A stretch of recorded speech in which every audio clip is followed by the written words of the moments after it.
हाय day students.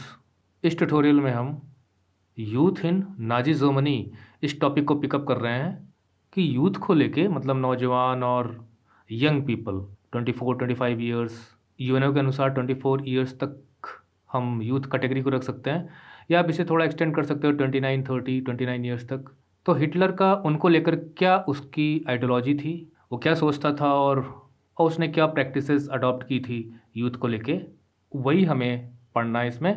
तो वो तो हम जो है पढ़ेंगे ही, लेकिन मैं थोड़ा सा ओवरव्यू दे दूंगा आपको किस प्रकार से जो यंग जनरेशन थी उनके लिए दो ऑर्गेनाइजेशंस आप इसमें पढ़ेंगे।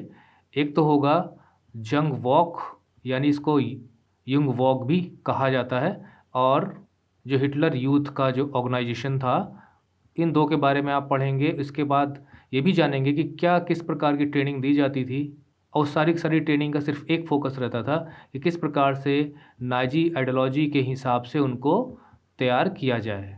मतलब their mind should be indoctrinated with the Nazi ideology from the very beginning, early edges.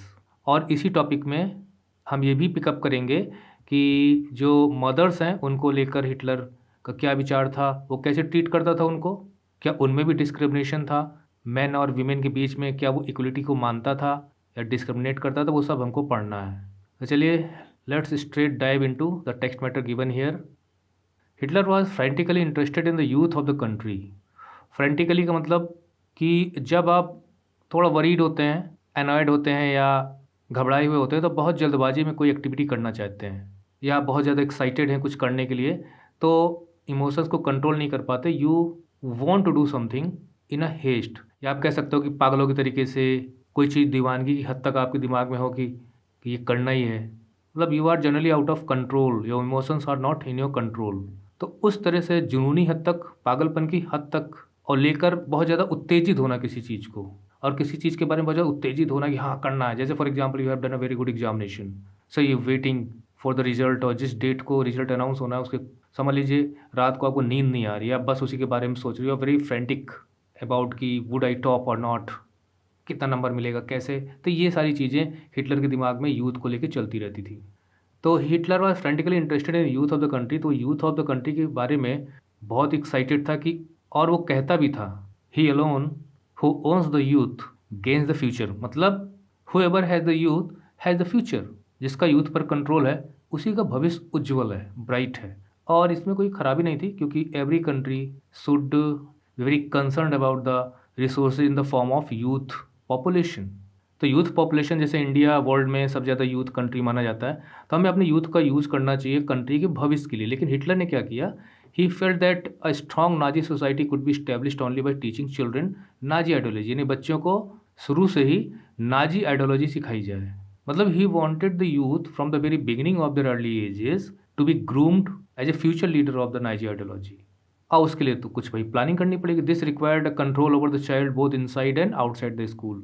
तो बच्चा अगर घर में है, माँ के पास है, दैट इज़ इनसाइड, और अगर वो स्कूल में है तो भी दोनों तरफ कंट्रोल बहुत ज़्यादा ज़रूरी है। मतलब एक मॉनिटरिंग उस बच्चे की होनी है।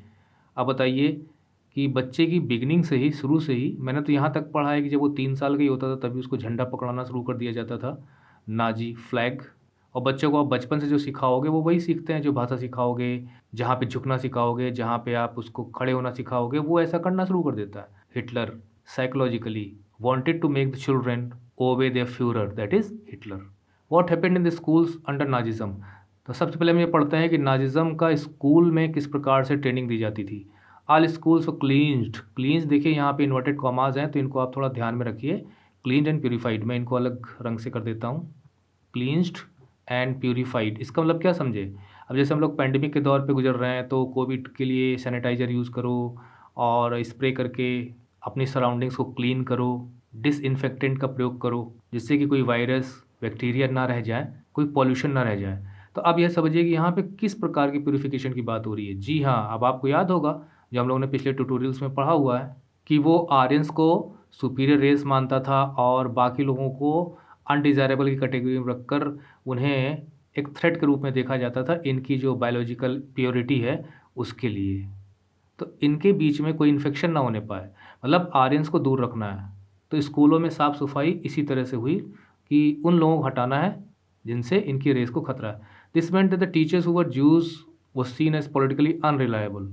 तो जो ज्यूज थे, अगर वो पॉलिटिकली अनरिलायबल है, मतलब उन पे विश्वास नहीं किया जा सकता है कि वो नाजी आइडियोलॉजी को ठीक से बच्चों को पढ़ाएंगे, और डिसमिस्ड, उन्हें हटा दिया गया।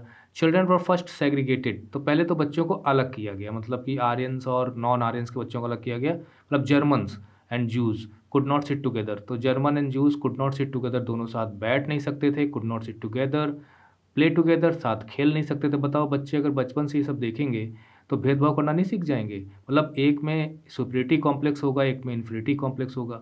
सब्सिक्वेंटली बाद में अनडिज़ायरेबल चिल्ड्रन, मतलब जो non Aryan, non German children थे, या ज्यूज़ खासकर, मतलब ज्यूज़ को ही आप मान के चलिए कि सबसे ज़्यादा नुकसान ज्यूज़ को। द फिजिकली हैंडीकैप्ड, मतलब जो अपंग थे और शारीरिक रूप से पूरी तरह कैपेबल नहीं थे। जिप्सीज थे, ये सब हम ऑलरेडी पिछले ट्यूटोरियल में पिछले ट्यूटोरियल में पढ़ चुके हैं। और थ्रोन आउट, तो बाद में उन्हें स्कूल से निकाल दिया गया। शुरू में उन्हें साथ बैठने से मना किया गया, साथ खेलने से मना किया गया, और बाद में उन्हें स्कूल से ही आउट कर दिया गया। And finally in the 1940s, बाद में 1940s यानी 1940-41 से 45 के बीच की बात है, they were taken to the gas chamber. ओफो, बाद में गैस चैम्बर्स में ले जाकर उन्हें मार दिया गया। तो 1933 से लेकर 1945 के बीच में डिफरेंट स्टेजेस में, यानी पहले segregation, then throwing them out of the school, lastly they were killed. Good German children, good German children को मतलब आप समझी गए, वह subjected to a process of Nazi schooling. तो देखिए, अब नाजी आइडियोलॉजी किसके दिमाग में बढ़नी है? जर्मन चिल्ड्रन के। कौन से German children? Who are good, healthy. तो नाजी स्कूलिंग किस प्रकार की थी? A prolonged period of ideological training. पहली बात तो उन्हें आइडियोलॉजिकल ट्रेनिंग दी जाती थी। आइडियोलॉजिकल ट्रेनिंग क्या है? नाजी आइडियोलॉजी के विचार क्या है वो, हिटलर की क्या इंपॉर्टेंस है उसके अंदर। हिटलर एक प्रकार से गॉड, ईश्वर तरीका था। इस तरह की ट्रेनिंग्स बच्चों को शुरू से दी गई। जैसे आप गांधी को पढ़ते हो तो गांधी के विचार पढ़ते हो, नेहरू को पढ़ते हो तो नेहरू के विचार पढ़ते हो, डेमोक्रेसी पढ़ते हो तो डेमोक्रेसी के बारे में जानते हो, सोशलिज्म के बारे में जानते हो। उसी प्रकार से नाजिज्म के बारे में बच्चों को बताया जाता था कि this is the best ideology, this is the best system. School text books were rewritten. अब इसके लिए भाई स्कूल की टेक्स्ट बुक्स का दोबारा लिखना जरूरी था, तो books were rewritten. Racial science was introduced, और रेशियल साइंस को शामिल किया गया सिलेबस में, to justify Nazis ideas of race. मतलब उन बुक्स में ये लिखा गया कि जो नाजी आइडियोलॉजी में के जो रेशियल थॉट्स हैं, रेशियल डिस्क्रिमिनेशन है, वो जायज़ है, जस्टिफाइड है, ठीक है। स्टेरियोटाइप्स अबाउट ज्यूज़, अच्छा ज्यूज़ को टारगेट किया गया। तो स्टेरियोटाइप्स अबाउट ज्यूज़ को मैं ऑलरेडी बता चुका हूँ कि ज्यूज़ की जो पहचान बना दी गई थी वही उनकी स्टेरियोटाइप्स थी। और popularised even through maths classes, यहाँ तक कि मैथ की क्लासेज में भी ज्यूज़ को टारगेट करना नहीं छोड़ते थे लोग। कैसे? Children were taught to be loyal and submissive. अब जैसे यहाँ पे अभी हम एक इमेज देख रहे थे, देखिए यहाँ पे क्या लिखा है कि classroom scene depicting a lesson on racial antisemitism. Antisemitism का मतलब यही हो गया एंटी ज्यूज़। तो इसमें ये लिखा गया है, देखिए 6 बनाया गया है कि the Jews knows is bent at its point, यानी जो ज्यूज़ होते हैं उनकी नाक ऐसे करके यहाँ से बेंड हो जाती है। मतलब 6 लिखने के ये तरीका बताया गया। ओहो, it looks like the number 6, और इस तरह से ज्यूज़ की नाक 6 जैसी दिखती है। आप जानते हैं बच्चे ज़्यादा सोच नहीं पाते, वो बस जो हो रहा होता है वर्तमान में जीते हैं। They live in the current and present moments, they don't think about future much. अब जिस बच्चे को इस तरह सिखाया जाएगा तो यही सीखेगा, आगे को भी सिखाएगा कि देखो 6 इस तरह बनता है, नाजियों की जो नाक होती है उससे 6 बनता है।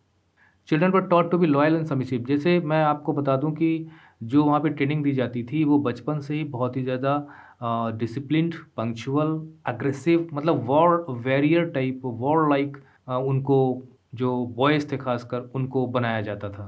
कुल मिलाकर पूरा का पूरा जो फोकस था वो था हिटलर के प्रति सबमिसिव होना। तो लॉयल यानी कि वफादार, सबमिसिव मतलब ओबीडियंट, लॉयल, हेट जूस, और जूस से यहूदियों से घृणा करना, एंड वर्शिप हिटलर, और हिटलर की पूजा करना, मतलब हिटलर लाइक अ गॉड। ओहो, बहुत मनमानी हिटलर ने की।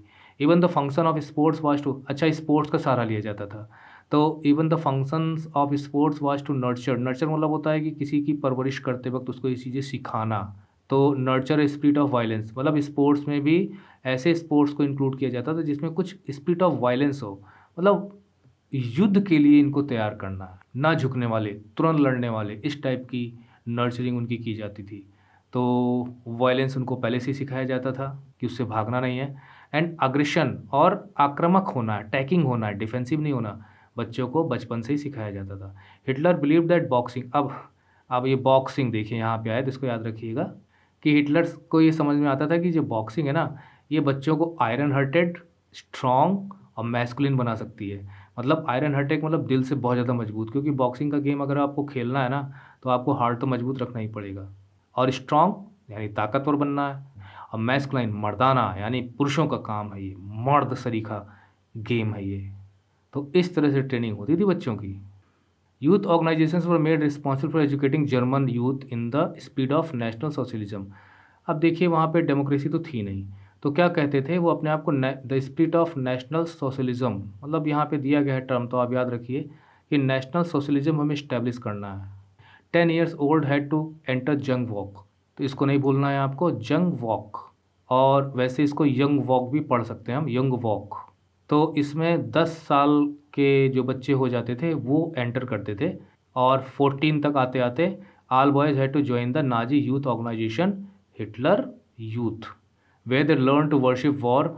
अच्छा, जब वो 14 साल के पूरे हो जाते थे, थोड़े बड़े हो जाते थे, तो वहाँ पे वर्शिप वॉर मतलब युद्ध की पूजा करना सिखाया जाता था। मतलब जैसे सोल्जर्स को ट्रेनिंग दी जाती है आर्मी में भर्ती होने के बाद, उन्हें युद्ध की तैयारी कराई जाती है।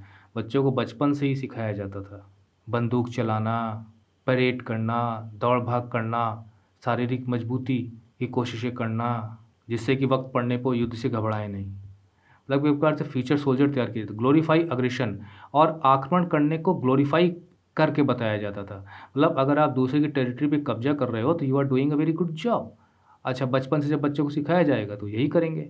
और वायलेंस से भागना नहीं है, वायलेंस भी सिखाया जाता था। कंडेम डेमोक्रेसी, डेमोक्रेसी की बड़ी बुराई की जाती थी, मतलब कि डेमोक्रेसी बहुत ख़राब है। अब वो बच्चा आगे चल के डेमोक्रेसी की डिमांड ही नहीं करेगा।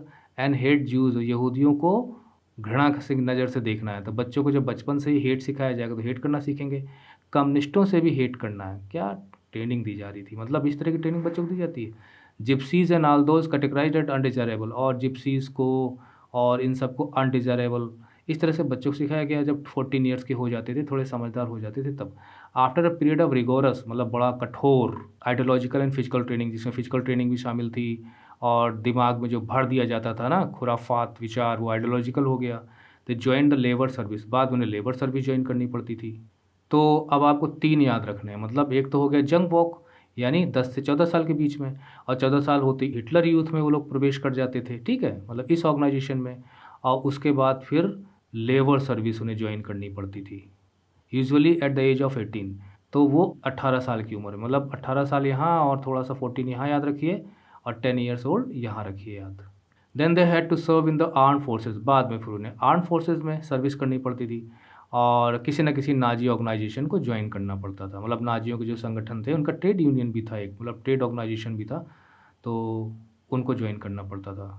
वैसे मैं आपको बता दूं कि जिस प्रकार से हमने यहाँ पे यंग वोक को हमने पढ़ा है यहाँ पे, मतलब इसका मतलब होता है यंग चिल्ड्रेन, मतलब यंग पीपल, ये था इसका मतलब। क्योंकि वोक का मतलब ही होता है पीपल, ये मैं आपको ऑलरेडी बता चुका हूँ पिछले ट्यूटोरियल्स में, जहाँ पे हमने वॉल्क्सवैगन या फॉक्सवैगन कार के बारे में पढ़ा था। तो इसमें क्या हो गया कि अगर आप 10 साल के हो गए, मतलब 10 साल के, तो 10 से 14 साल के बीच में आप रहोगे, मतलब 14 तक रहोगे इसमें। इसके बाद फिर हिटलर यूथ उसमें चले जाओगे, फिर लेबर सर्विस ज्वाइन करोगे, और 18 तक आते आते ये लेबर सर्विस आपको ज्वाइन करनी है, और बाद में फिर आपको आर्म फोर्सेस में एंट्री दे दी जाती थी। मतलब बच्चों का पीछा उनके पूरे जीवन भर तक छोड़ा नहीं जाता था। पहले ये वॉलंटरी था, मतलब वो ज्वाइन करें ना करें, लेकिन 1935 में कुछ लॉज पास किए जाते हैं जो 1936 में लागू होते हैं, उसमें कंपलसरी कर दिया जाता है। मतलब एक्स्ट्रा इन्फॉर्मेशन आपको दे रहा हूँ, और पेरेंट्स को फाइन किया जाता था, उन्हें जेल डाल दिया जाता था अगर वो अपने बच्चों को इस तरह की ट्रेनिंग के लिए ना भेजें। वैसे जो गर्ल्स स्टूडेंट्स वॉच कर रही होंगी वो सोच रही होंगी हमारे लिए कोई व्यवस्था थी कि नहीं थी। तो जिस प्रकार से यंग वोक था उसी प्रकार से गर्ल्स के लिए भी था। अब इसको मिटाऊँ तो मैं बताऊँ आपको।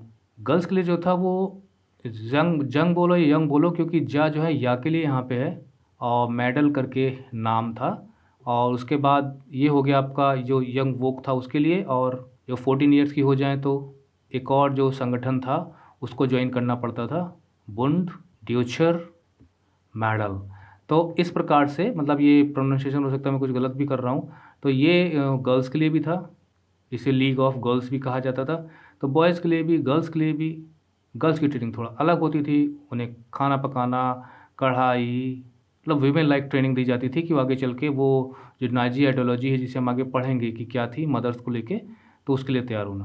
मतलब काबिल बॉयज़ एंड काबिल girls. The youth league of the Nazis was found in 1932। देखिए सबसे पहले तो यूथ लीग ऑफ नाजीज था, मतलब शुरू में। ऐसा नहीं है कि 1933 के बाद ये सब किया गया हो। जब ये पार्टी स्टैब्लिश हुई थी जर्मन वर्कर्स पार्टी, उसके बाद उसका नाम चेंज किया जाता है 1921 में। तो इस तरह का एक यूथ संगठन बनाया गया था क्योंकि शुरू से ही नज़र थी हिटलर की। 4 ईयर्स लेटर, 4 साल बाद यानी 1926 में उसी का नाम चेंज करके हिटलर यूथ कर दिया जाता है। मतलब देखिए बहुत ध्यान से सुनिए, एमसीक्यू के लिए पता नहीं कहाँ से क्वेश्चन आ जाए। To unify the youth movement, तो यूथ मूवमेंट को यूनिफाई करने के लिए unify the youth movement under Nazi control, तो जितने भी यूथ ऑर्गेनाइजेशन हैं सब नाजी कंट्रोल में आ जाएं, तो इसकी स्थापना की गई थी। ऑल अदर यूथ ऑर्गेनाइजेशन तो सिस्टमेटिकली डिजॉल्व, और बाकी जो यूथ ऑर्गेनाइजेशन थे उन्हें डिजॉल्व कर दिया गया, मतलब उन्हें भंग कर दिया गया या उन्हें उन पर पाबंदियाँ लगा दी गई। देखिए यूथ ऑर्गेनाइजेशन हर जगह आपको देखने को मिल जाएंगे। इंडिया में भी दो दो बड़ी पार्टियां हैं, जैसे मान लीजिए बीजेपी है और कांग्रेस है, तो इनके भी अपने यूथ ऑर्गेनाइजेशंस हैं। जैसे बीजेपी का भारतीय जन युवा मोर्चा, कांग्रेस का इंडिया यूथ कांग्रेस। तो इस टाइप से यूथ के लिए ऑर्गेनाइजेशंस होते हैं, लेकिन यहाँ पर सबको कंबाइन करके या उन्हें बंद करके जो नाजी यूथ ऑर्गेनाइजेशन था हिटलर यूथ को, उसमें सबको मिला दिया गया। अब देखिए यहाँ पे इमेज किस प्रकार से जो ज्यूइश टीचर, ज्यूइश पीपल्स हैं, मतलब जो बच्चे हैं पढ़ने वाले, उन्हें स्कूल से निकाला जा रहा है। जीयर्स का मतलब हंसी मजाक, मतलब हंसी उड़ा रहे हैं ये बच्चे। देखिए यहाँ पे जो जर्मन्स हैं, जो आर्यंस हैं, जिन्हें सुपीरियर रेस कहा गया था, ये बच्चे बेचारे कितने दुखी हैं, इन्हें बाहर निकाला जा रहा है। तो ये लोग हंसी मजाक ठिठोली कर रहे हैं, मजाक उड़ा रहे हैं इनका, हे करके। ये बच्चे आगे चल के क्या संस्कार सीखेंगे? I don't know whether God exist or not. How can people be killed the way Hitler did. इसे में हम ये टॉपिक कवर कर रहे हैं, नाजी कल्ट ऑफ मदरहुड। मतलब कि कोई भी वे जो काफ़ी पॉपुलर हो चुका हो वो कल्ट बन जाता है, चाहे वो फैशन से रिलेटेड हो, चाहे वो कल्चर से रिलेटेड हो, चाहे वो रिलीजन से रिलेटेड हो, या कोई आइडिया हो। तो यहाँ पर हम ये मान लेते हैं कि नाजी जो सोच, जो आइडियोलॉजी थी मदरहुड को लेके क्या थी, यानी वीमेन और मदर्स के बारे में नाजी आइडियोलॉजी क्या कहती थी। Children in Nazi Germany were repeatedly told that, बच्चों को ये बताया जाता था कि women were radically different from man. पहली बात, वो मैन और वीमेन में नाजी आइडियोलॉजी इक्वलिटी नहीं मानती थी, जैसा कि डेमोक्रेसी में लोगों को बराबर के हक मिलते हैं, चाहे वो पुरुष हो चाहे वो स्त्री हो। और रेडिकली का मतलब काफ़ी अंतर है दोनों में। The fight for equal rights for man and women that had become part of democratic struggles everywhere was wrong. उसके अलावा जो डेमोक्रेसी में जो लोग, स्त्रियाँ, महिलाएं पुरुषों के बराबर जो हक मांगती हैं वो गलत है। And it would destroy society, इससे सामाजिक खत्म हो जाएगा। अब बताइए, जो पुरुष महिलाओं को अधिकार नहीं देना चाहते ना, वो तो बहुत खुश होते होंगे। आज भी इस तरह के हमारे यहाँ जो पैट्रियार्कल सोसाइटीज़ हैं, they don't want women the freedom. अब सोचिए हिटलर के कंट्रोल में तो पूरा का पूरा उसका जर्मन नेशन था, और इस वजह से बच्चों में बचपन से ही ये बात भरी जाती थी पुरुषों के दिमाग में कि वो बड़े हों तो इस आइडियोलॉजी के साथ बड़े हों कि सोसाइटी डिस्ट्रॉय हो जाएगी अगर हम मैन एंड वीमेन को इक्वल मानेंगे, और डेमोक्रेसी बेकार की चीज़ है, इक्वलिटी है ही नहीं। While boys are taught to be aggressive, अच्छा जो बॉयज़ थे उन्हें एग्रेसिव होना सिखाया जाता था। मैस्कुलिन एंड स्टील हार्टेड, मतलब फौलादी इरादों वाला, मजबूत इरादों वाला, मजबूत दिल वाला व्यक्ति बने। मैस्कुलिन मतलब पुरुष, मर्दाना, यानी ताकतवर, बॉडी मजबूत होनी चाहिए। और एग्रेसिव का मतलब आपने एक जमाया तो मैं दो जमा दूंगा, आक्रामक होना है। हिटलर यही करता था। हिटलर ने देखिए जो टेरिटोरियल एक्सपेंशन किया था वो एग्रेसिव ही कहलाएगा।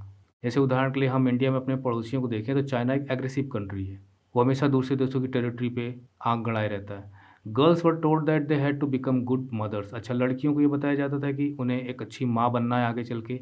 Rear pure blooded Aryan children, और आगे चल के उन्हें प्योर ब्लडेड आर्यन बच्चों को जन्म भी देना है और उनका पाल पोष कर उन्हें बड़ा भी करना है। रियर मतलब उनका पालन पोषण करना है। Girls had to maintain a purity of the race, और लड़कियों की जिम्मेदारी है, मतलब व्हेन दे बिकम वुमेन, तो उन्हें रेस की प्योरिटी को बचा के रखना है। यानी जैसे इन्फेक्शन होता है ना, छुआछूत की बीमारी, कि मैंने तुम्हारा हाथ टच कर लिया तो मुझे भी बीमारी हो जाएगी। तो जो जर्मन्स हैं और वो जो नॉर्डिक और जो आर्यन जर्मन्स हैं, उन्हें दूर ही रहना है, मतलब they don't need to come in touch with the undesirable people, उनसे दूरी बना के रखना। और ये जिम्मेदारी किनकी है? The mother's. डिस्टेंस बना के रखना है। और सब ज़्यादा घृणा किससे होती थी? जूस से। तो जूस से तो डिस्टेंस बना के रखना है। लुक आफ्टर द होम, घर की देखभाल करनी है। लुक आफ्टर द होम मतलब घर की देखभाल करनी है। एंड टीच द चिल्ड्रन, बच्चों को सिखाना है, मतलब उनको एजुकेट करना है। और वो भी माँ भी कौन सी एजुकेशन देगी, नाजी वैल्यूज़ की। मतलब माताओं की भी हिम्मत नहीं थी कि वो नाजी आइडियोलॉजी के खिलाफ कुछ बता सकें। मैंने आपको पिछले ट्यूटोरियल्स में बताया था ना किस प्रकार से उनकी स्पाई एजेंसीज थी जिनके कंट्रोल में था पूरा का पूरा जर्मन नेशन सोसाइटी, पर किस प्रकार से डिफरेंट डिफरेंट जो सिक्योरिटी फोर्सेस थी वो कंट्रोल करती थी। They had to be the bearers of Aryan culture and race, यानी वो कहता था कि जो माँ है वो बियरर्स हैं, मतलब आर्यन रेस को आगे बढ़ाने और आर्यन संस्कृति को आगे बढ़ाने की जिम्मेदारी इनके ऊपर है। अब they are responsible for taking the Aryan culture and race forward. अब जैसे आपने देखा होगा कि हाथ में मसाल लेके ओलंपिक्स में और एशियन गेम्स में कोई धावक जब दौड़ता है तो he is called the bearer of the torch. तो आर्यन कल्चर रेस को धारण करके आगे बढ़ने की जिम्मेदारी माओ की है। इन 1933 हिटलर सेड, मतलब 1933 जब वो चांसलर बना था शायद तभी की बात होगी, in my state the mother is the most important citizen. क्या बात है, माओ को खुश करने के लिए उसने कहा इन माई स्टेट, मेरे राज्य में माँ को बहुत बड़ा दर्जा प्राप्त है, वो नागरिकों में सबसे इम्पॉर्टेंट हैं। But in Nazi Germany all mothers were not treated equally. अब देखिए उसने कहा माँ, अब माँ तो माँ होती है, चाहे वो ज्यूज़ की मदर हो चाहे वो कोई क्रिश्चियन मदर हो, but in Nazi Germany all mothers were not treated equally. लेकिन हर माओं के साथ सेम व्यवहार नहीं होता था, मतलब mothers were not treated equally. Women who bore racially undesirable children, मतलब जो उन बच्चों को जन्म देती थी जो अनडिजायरेबल थे, मतलब ज्यूज़ या नॉन जर्मन्स या non Aryans, gypsies, blacks, handicapped, इस तरह के वर पनिश्ड, उन्हें सज़ा मिलती थी, मतलब माँ को ही सज़ा मिलती थी। अब हिटलर को छोड़ दीजिए, आज तो हमारे यहाँ भी अभी भी ऐसे केस सुनने को मिल जाते हैं कि माँ बेटे को जन्म ना दे तो उसे बुरा भला कहा जाता है। Still we sometimes read about this in newspapers and those who produced racially desirable. अच्छा, जो डिजायरेबल चिल्ड्रन को जन्म देती थी उनको इनाम मिलता था। यानी माँ शुरू से ही जब वो अपने बच्चे को अपने कोख में रखती है तो चिंतित रहती होगी, पता नहीं डिजायरेबल चिल्ड्रन होगा कि अनडिजायरेबल चिल्ड्रन होगा। मतलब जर्मन्स में भी प्रॉब्लम थी। दे वर गिवन फेवर्ड ट्रीटमेंट। अब देखिए आपको चूंकि चैप्टर आप पढ़ रहे हैं तो आप रेडी रहिए, किस प्रकार क्वेश्चंस पूछे जा सकते हैं। तो क्या रिवॉर्ड था कि एक तो उनके साथ अच्छा व्यवहार किया जाता था, ठीक है, हॉस्पिटल्स में। ठीक उसी तरह से जैसे बेटे को जन्म दे माँ तो घर वाले बड़े खुशी हो जाते हैं। मैं उन परिवार की बात नहीं कर रहा हूँ जो गर्ल्स एंड बॉयज़ को इक्वल समझते हैं, उनके लिए तो लड़की भी एक उपहार स्वरूप है, वो उतना ही प्यार देते हैं। And were also entitled to concessions, उन्हें छूट भी दी जाती थी, दुकानों में छूट मिलती थी, जैसे आप ऑनलाइन सामान खरीदिए तो कूपन वगैरह मिलते हैं उस प्रकार का ट्रीटमेंट था। एंड ऑन थिएटर टिकट्स यानी पिक्चर अगर उन्हें देखनी है जाके तो वहाँ पे कंसेशन मिलता था। रेलवे फेयर्स में कंसेशन मिलता था, मतलब रेल का टिकट कटाओ तो अगर आप डिजायरेबल चिल्ड्रन की माँ हैं तो आपको छूट मिलेगी। टू इनकरेज वीमेन, औरतें खुश भी होती होंगी जिन्हें ये छूट मिलती होगी। To encourage women to produce many children, अच्छा बच्चों को ज़्यादा से ज़्यादा, मतलब they have to produce many children. Honour crosses were awarded, तो जिन माओं के बच्चे ज़्यादा होते थे उन्हें और ऑनर दिया जाता था, सम्मान दिया जाता था। और वो सम्मान था ऑनर क्रॉसेस, मतलब जो ईसाई है ना, ईसाइयों का क्रॉस होता है ना वो, तो वो इनको दिया जाता था, उससे सम्मानित किया जाता था। अब ब्रॉन्ज क्रॉस, और अगर आप 4 चिल्ड्रन की माँ हैं तो ब्रॉन्ज क्रॉस दिया जाता था, और अगर आप 6 की हैं तो सिल्वर, और अगर आप 8 से ज़्यादा क्या बात है, बच्चे हैं तो बच्चों को जन्म दे रही हैं तो गोल्ड मिलता था। मतलब 4 से कम करेंगे तो आपको सिंपली क्रॉस मिलेगा, और आगे आप जनसंख्या बढ़ाते जाएंगे तो इस तरह से मिलेगा। यानी एक प्रकार से वो जर्मन पॉपुलेशन जो प्योर रेस है उनकी बढ़ाना चाहता था। यानी माओ को उसने बच्चों की पैदा करने की मशीन समझ लिया था, इतनी छोटी और हीन मानसिकता थी उसके अंदर। अरे हिटलर को छोड़ो, पता नहीं कितने हिटलर पुरुष आज भी दुनिया में हैं, तभी तो हमें विमेन से रिलेटेड हिंसा देखने को मिलती। ऑल आर्यन वीमेन, मतलब जितनी भी आर्यन, अब देखिए वीमेन का भी आ गया यहाँ पे टर्मोलॉजी, आर्यन वीमेन मतलब डिजायरेबल चिल्ड्रन को जन्म देने वाली। डिविएटेड मतलब होता है भटक जाना, from the prescribed code of conduct, तो माओ के लिए जो प्रिस्क्राइब्ड कोड ऑफ कंडक्ट था कि उन्हें इस तरह से बिहेव करना है, अगर वो उस तरह से बिहेव नहीं करती थी उनके लिए भी लॉज थे, कोड ऑफ कंडक्ट, मतलब आप स्कूल में जाते हो तो एक यूनिफॉर्म पहनते हो, रूल्स फॉलो करते हो, तो वो कोड ऑफ कंडक्ट स्कूल का है। और पब्लिकली कंडेम्ड, उनको पब्लिकली उनको सज़ा दी जाती थी, इंसल्ट की जाती थी, सीवियरली पनिश्ड, बड़ा कठोर उनको सज़ा मिलती थी। दोज हु मेंटेन कॉन्टेक्ट, अभी देखिए मैं जब ये बना रहा हूँ तो दुनिया की खूंखार प्रजातियों में एक तालिबान, जिनका कि उन्हीं की जैसे सोच रखने वाले लोग समर्थन भी करते हैं अपना दिमाग एक तरफ रख के, तो अफ़गानिस्तान पे हावी हैं और वहाँ वो लोग सरकार बना रहे हैं। जब तक मैं वीडियो बना रहा हूँ तो आप लोग टीवी में देखते होंगे तो आपने देखा होगा कि महिलाओं के प्रति क्या रवैया है उनके अंदर। The women are just instrument of enjoyment for them, killing them, keeping them inside the house. और मेरा तो मकसद यही रहता है कि व्हेन वी स्टडी हिस्ट्री, तो हमको हिस्ट्री पढ़ते वक्त आज की सिचुएशन से भी रिलेट करना चाहिए कि हम कितना चेंज हुए हैं, कितना इम्प्रूव हुए हैं, कि हम उससे भी ख़राब हो गए हैं। तो अगर हम रामायण पढ़ते हैं और राक्षस के बारे में जानते हैं, तो उस समय के राक्षस और आज भी राक्षस हैं। इस तरह से हमें अपनी थिंकिंग को डेवलप करना चाहिए, relating the end coordinating the different situations. Those who maintain contact with juice, और जो माएँ, अब जैसे कोड ऑफ कंडक्ट में था कि भाई जूस से दूरी बना के रखना है, तो जो लोग कॉन्टेक्ट जूस से कर लेती थी, पोलैंड वासियों से कर लेती थी, रसियन से कर लेती थी, उनको टाउन में उनकी परेड कराई जाती थी और उनके जो बाल हैं उनको ओहो! उनका मुंडन कर दिया जाता था। ब्लैक एंड फेस, कालिख पोत दी जाती थी मुँह पर, और प्लेकार्ड्स मतलब उनके तख्ती उनके गलों में लटका दी जाती थी, hanging around their necks announcing, और उसमें लिखा रहता था, I have sullied the honour of the nation. Sullied का मतलब होता है कि टू मेक समथिंग, मतलब टू डैमेज और मेक और डर्टी, मतलब गंदा कर देना, मैला कर देना। तो एक प्रकार से इसका मतलब हम ये निकाल सकते हैं कि उन तख्तियों में लिखा रहता था कि मैंने राष्ट्र का सम्मान खराब किया है, राष्ट्र को नीचा दिखाया, राष्ट्र के सम्मान को गंदा किया। इस प्रकार से बताइए माओ के साथ इस तरह का बिहेव होता था। जो मैंने अभी बताया ना अफ़गानिस्तान में, दिस थिंग इज़ हैपनिंग, इसी वजह से लोग भाग रहे हैं वहाँ पर। I hope peace prevails there and the women are given the right to education, jobs and traveling in the country Afghanistan. और जहाँ तक ये सब हम पढ़ रहे हैं ना, कभी कभी न्यूज़ में पढ़ने को मिल जाता है कि सिर्फ ये राक्षस लोग आज भी इस तरह की घटनाएं करते हैं वीमेन के साथ, violence, shaving their heads, blackening their faces and parading them. Sometimes we read that कि even their clothes are torned. जब पढ़ता हूँ तो मन बहुत दुखी होता है। And only one question arises whether the God exist or not. Many received jail, ओ कई लोगों को जेल भी भेजा गया।